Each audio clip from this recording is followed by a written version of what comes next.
So, something pretty wild happened in the oil market on March 23rd. We saw a total shockwave. I mean, prices didn't just dip, they absolutely plummeted, and seemingly out of nowhere. So what was the cause? Well, it's a whirlwind of conflicting reports, some political chess moves, and a market that was just primed to explode. Let's peel back the layers and figure out what really happened. At the very heart of all this chaos was this massive he said, she said. You had Washington on one side, announcing a 5-day pause in planned military strikes because of, and I quote, productive conversations. But then, almost immediately, Tehran fires back, calling the whole thing fake news that was just designed to mess with the markets. So, who's telling the truth here? Well, before we even try to answer that, just look at the damage. This wasn't some tiny little tremor, it was a full-blown earthquake for the market.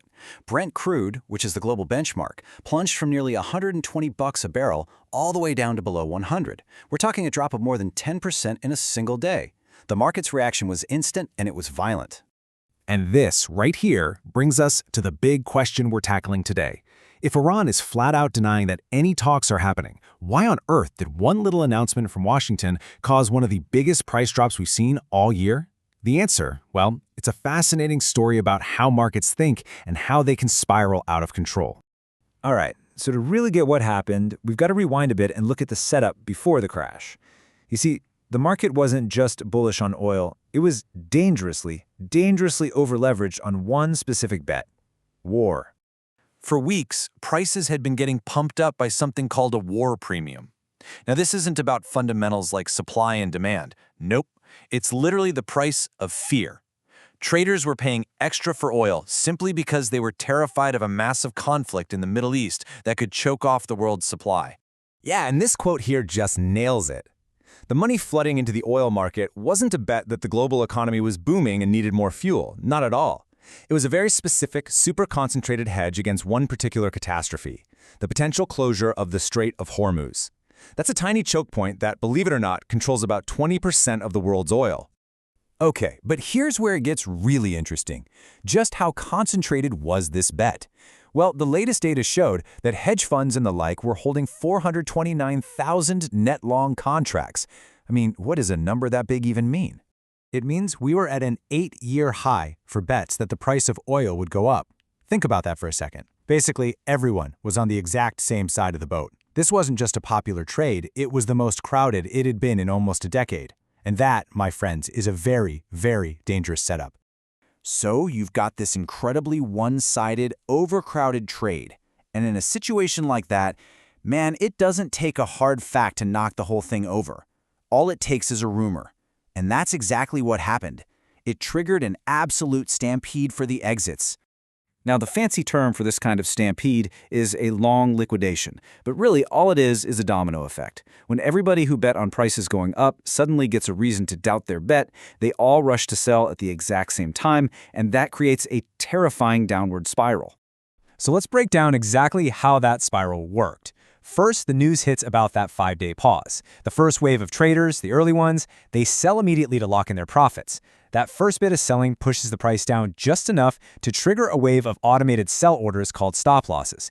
This just makes the crash accelerate, which then leads to margin calls, where brokers basically force traders to sell no matter what the price is to cover their losses. It is a truly vicious cycle.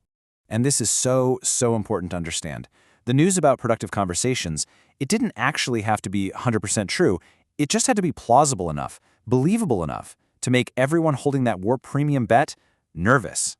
And in a trade this crowded, nervousness is all it takes to start a fire. Okay, so while all this panic was happening in the financial markets, the paper market, the actual physical reality of oil supply and demand was telling a totally different story. And this is where we see this huge disconnect between Wall Street speculation and Main Street reality. Right, so you had all these speculators just laser-focused on this one war trade, and in the process, they were completely missing the forest for the trees. The market was betting on a short-term crisis, but the long-term forecast for oil, looking out to 2026, wasn't pointing up. Not at all. It was pointing down. And this table really lays that tension out, plain and simple. On the one hand, you have these overextended speculators creating a huge risk of another flash crash.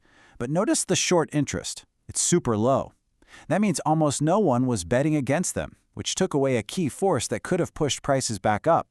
And lurking underneath it all was that fundamental reality. A big supply surplus is coming. And you can see that projected surplus right here.